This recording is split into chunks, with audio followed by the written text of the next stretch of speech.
Decimotercer domingo durante el año. El evangelio que hoy vamos a meditar o reflexionar es Marcos 5, versículos del 21 al 43. Dice así nuestro relato.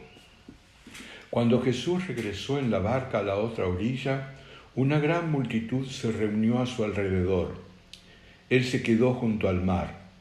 Entonces llegó uno de los jefes de la sinagoga, llamado Jairo, y al verlo se arrojó a sus pies rogándole con insistencia: «Mi hijita se está muriendo, ven a imponerle las manos para que se sane y viva».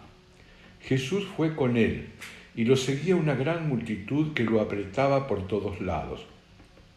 Se encontraba allí una mujer que desde hacía 12 años padecía de hemorragias. Había sufrido mucho en manos de numerosos médicos y gastado todos sus bienes sin resultado. Al contrario, cada vez estaba peor.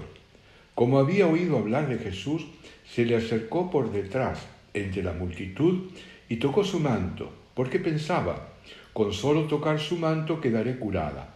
Inmediatamente cesó la hemorragia, y ella sintió en su cuerpo que estaba sanada del mal. Jesús se dio cuenta enseguida de la fuerza que había salido de él. Se dio vuelta y dirigiéndose a la multitud preguntó: «¿Quién tocó mi manto?». Sus discípulos le dijeron: «¿Ves que la gente te aprieta por todas partes y preguntas quién te ha tocado?». Pero él seguía mirando a su alrededor para ver quién había sido. Entonces la mujer, muy asustada y temblando, porque sabía bien lo que había ocurrido, fue a arrojarse a sus pies y le confesó toda la verdad. Jesús le dijo: «Hija, tu fe te ha salvado. Vete en paz y queda sanada de tu enfermedad». Todavía estaba hablando cuando llegaron unas personas de la casa del jefe de la sinagoga y le dijeron: «Tu hija ya murió. ¿Para qué vas a seguir molestando al maestro?». Pero Jesús, sin tener en cuenta estas palabras, dijo al jefe de la sinagoga: «No temas, basta que creas». Y sin permitir que nadie lo acompañara, excepto Pedro, Santiago y Juan, el hermano de Santiago, fue a la casa del jefe de la sinagoga. Allí vio un gran alboroto y gente que lloraba y gritaba. Al entrar les dijo: «¿Por qué se alborotan y lloran? La niña no está muerta, sino que duerme». Y se burlaban de él. Pero Jesús hizo salir a todos, y tomando consigo al padre y a la madre de la niña y a los que venían con él, entró donde estaba ella, la tomó de la mano y le dijo: «Talita cum», que significa: «Niña, yo te lo ordeno, levántate». Enseguida la niña, que ya tenía 12 años, se levantó y comenzó a caminar. Ellos entonces se llenaron de asombro y les mandó insistentemente que nadie se enterara de lo sucedido. Después le dijo que le dieran de comer a la niña. Marcos nos dice que Jesús cruza a la otra orilla occidental del lago, en donde una gran multitud se congrega en torno a él. Y nos refiere la llegada de Jairo, un jefe de la sinagoga, es decir, un miembro relevante de la comunidad, quien, en la magnitud de la desgracia que está sufriendo, Jairo se olvida de su dignidad y se postra a los pies de Jesús y comienza a suplicar con insistencia por su hija, diciendo que está a punto de morir, se está muriendo, y le pide que vaya a imponerle las manos para que se cure y viva. A la petición de Jairo, Jesús no responde con palabras, sino con la acción, poniéndose en camino con él, siguiéndolo una gran multitud que lo apretaba por todos lados. En el camino hacia la casa de Jairo, una mujer que padecía de hemorragias no solo había estado 12 años enferma, sino que había gastado todo su dinero en médicos, sin lograr mejora en su dolencia, sino al contrario, cada vez estaba peor. Un comentarista, el padre Lagrange, nos dice que hasta el día de hoy los pueblos orientales, y muchos de nosotros también, tienen la mala costumbre de visitar a la mayor cantidad de médicos, de tal forma que las prescripciones, al ser tantas atormentan al enfermo, que difícilmente logra curarse. A la mujer llega la noticia de las curaciones realizadas por Jesús. Animada por su fe y a pesar de su condición de impura, se mete entre las personas que seguían a Jesús y tocó el manto. Esta acción arriesgada y corajuda, dada su condición de impureza, nos habla de la fe confianza en la virtud curativa que con solo el contacto con el manto era suficiente. Los antiguos, como hoy muchos de nosotros, creían que hasta los pañuelos, delantales u otras cosas de la ropa que habían estado en contacto con la persona que realizaba curaciones poseían virtudes curativas. Recordemos lo que nos narra Lucas en los Hechos de los Apóstoles. Por intermedio de Pablo, Dios realizaba milagros poco comunes, hasta el punto que al aplicarse sobre los enfermos pañuelos o lienzos que habían tocado el cuerpo de Pablo, aquellos se curaban y quedaban libres de malos espíritus. Hechos 19, 11 al 12. O como también, a veces era la sombra, como nos narra el mismo Lucas en el libro de los Hechos, capítulo 5, versículo 15. Y sacaban a los enfermos a las calles, poniéndolos en catres y camillas, para que cuando Pedro pasara, por lo menos su sombra cubriera a alguno de ellos. En los mantos, delantales y la sombra veían una extensión de su personalidad. La mujer de nuestro relato quiere tocar el manto, es decir, algo de la personalidad de Jesús. Nos indica todo esto la intensidad del deseo por obtener la curación que mueve la confianza de esta mujer. La mujer se acerca en secreto, dado que por su enfermedad es ritualmente impura y su situación mancharía a todos los que tocasen. Miren el libro de los Levíticos, capítulo 15, versículo 25. Marcos nos dice que la curación fue al instante. Inmediatamente cesó la hemorragia y ella sintió en su cuerpo que estaba curada de su mal. Marcos nos insiste una vez más en la rapidez de la acción. Jesús se dio cuenta enseguida de la fuerza que había salido de él. Esta fuerza, o en concreto, esta obra poderosa, tiene el significado que nos dice el mismo Marcos en el capítulo 9, versículo 1. Ahí dice así: les aseguro que algunos de los que están aquí presentes no morirán antes de haber visto que el reino de Dios ha llegado con poder. Jesús, al percibir que es el poder de la llegada del reino lo que salió de él al tocar su manto, es decir, al tocar algo de su personalidad, como ya hemos dicho, se está refiriendo al poder, la fuerza, la virtud con que se hace presente el reinado de Dios.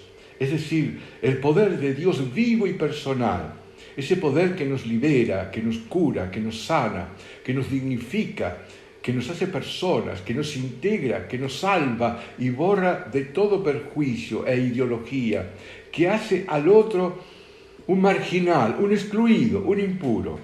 Se trata del poder personal de Dios que reside en Jesús, la fuerza poderosa y transformadora del amor y del perdón. La pregunta, ¿quién tocó mi manto? Es decir, ¿quién me tocó a mí? No nos está hablando de un conocimiento sobrenatural de Jesús, sino que pide una respuesta. La reacción de los discípulos, como en muchos otros momentos, no es muy respetuosa, sino que nace de una realidad que viven en su relación con Jesús. No le conocen y por lo tanto no advierten la intención que tiene la pregunta de Jesús. Por eso le dicen: ¿ves que la gente te aprieta por todas partes y preguntas quién me ha tocado? Pero él seguía mirando a su alrededor para ver quién había sido. No descubren tampoco la mirada larga y penetrante que Jesús dirige a los que le siguen. No le conocen. ¿Nosotros le conocemos? Marcos nos relata que entonces la mujer, muy asustada y temblando, aunque sabía lo que le había ocurrido, fue a arrojarse a sus pies y le confesó toda la verdad. El temor invade a la hemorroísa al darse cuenta de lo que acaba de sucederle. El motivo de su temor es que Jesús quiere que se dé a conocer y que diga cuál era su situación: hemorragias de sangre y sobre todo ser marginada, excluida de la comunidad y de Dios mismo, ser impura, legalmente impura.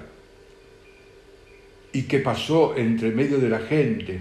Haciendo legalmente impuros a todos aquellos que tocó o rozó, y al mismo Jesús, cuyo manto tocó. Marcos nos dice que ella públicamente cuenta toda la verdad.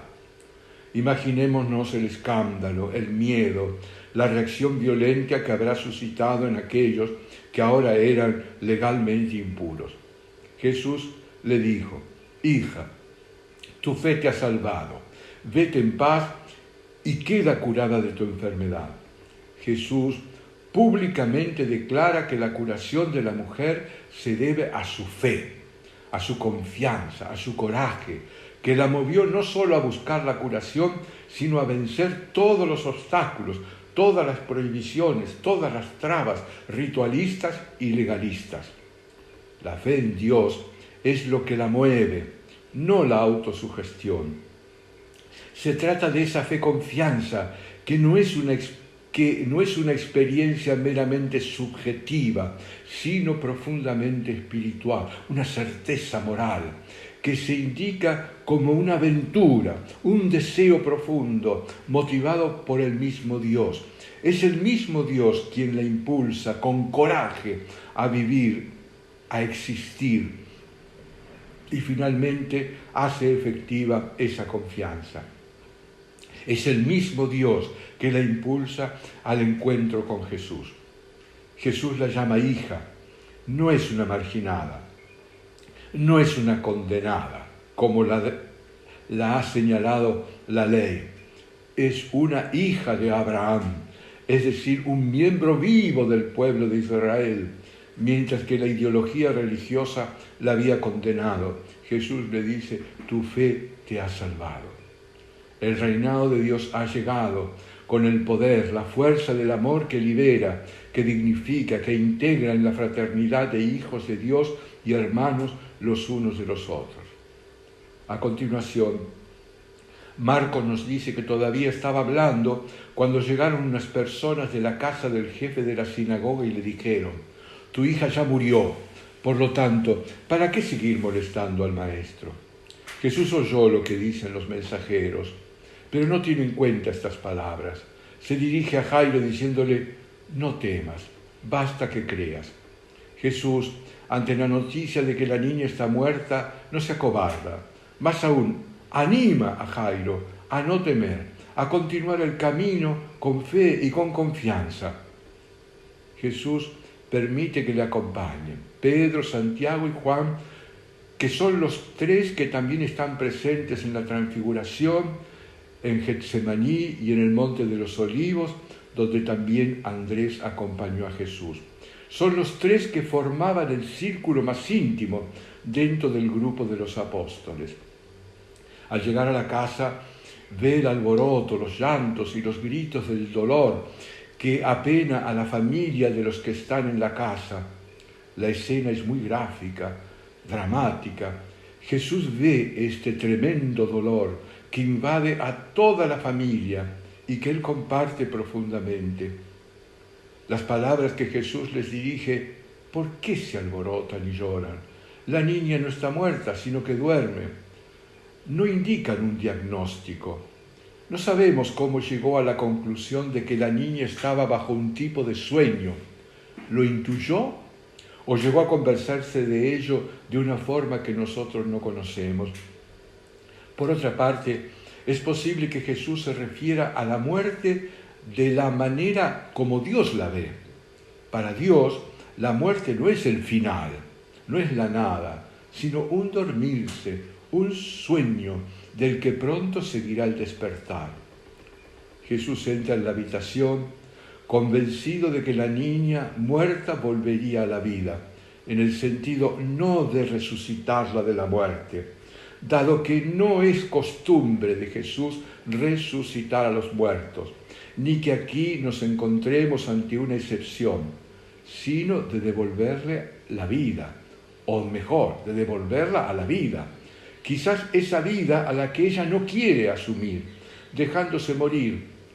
Algunos actualmente piensan que nos encontraríamos ante el caso de alguien que teniendo 12 años, es decir, la edad de ser mujer, de entrar en la madurez como mujer y por lo tanto de poder llegar a ser madre en un futuro, esta niña quiere seguir siendo niña.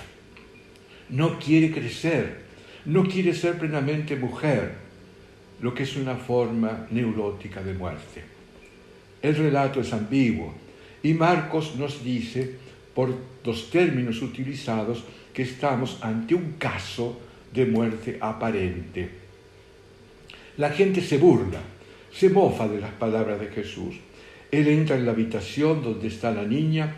Jesús toma a la niña como hizo con la suegra de Pedro, que la tomó de la mano y la hizo levantar. Aquí es igual, y le ordena Talita cum, que significa muchacha, joven, no niña, como algunos traducen el término. Algunos manuscritos van mucho más lejos y dicen que le dijo doncella, todo lo cual abona la hipótesis de alguien que no quiere crecer, que no quiere ser muchacha, que no quiere ser joven, que no quiere ser doncella en la edad de ser plenamente fecunda, de ser mujer, de engendrar vida, alguien que se ha cerrado a la vida, como quizás hoy muchos. Como respuesta al mandato de Jesús, la muchacha, la joven, se levanta y comienza a caminar ante el asombro de los presentes. La niña, con valor, con coraje, asume su existencia ante las palabras de Jesús. Dice, se levantó enseguida. El relato de Marcos nos presenta dos mujeres enfermas. Dos mujeres que por diversas situaciones están muertas. Una porque la han excluido, marginado, declarándola impura, muerta. La otra porque no quiere vivir, no quiere crecer, no quiere asumir su vida. La vida es mucho más que respirar, que tener pulsiones o actividad cerebral. La vida es gozar de todo lo que Dios creó. Es relaciones interpersonales que nos humanizan. Es posibilidad de amar, de dar vida, de dejar huellas. La muerte comienza ahora, cuando vivimos sumergidos en el pecado que rompe los vínculos con Dios y con el prójimo.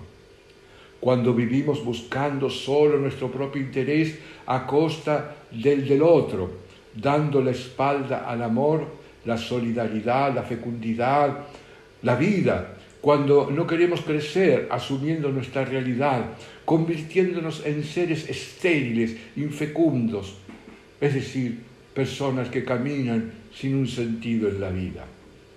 Jesús vino para redimirnos, es decir, para liberarnos, para que no vayamos construyendo una existencia vacía que ya desde ahora anuncia la muerte, como frustración en el intento de llegar a ser plenamente personas.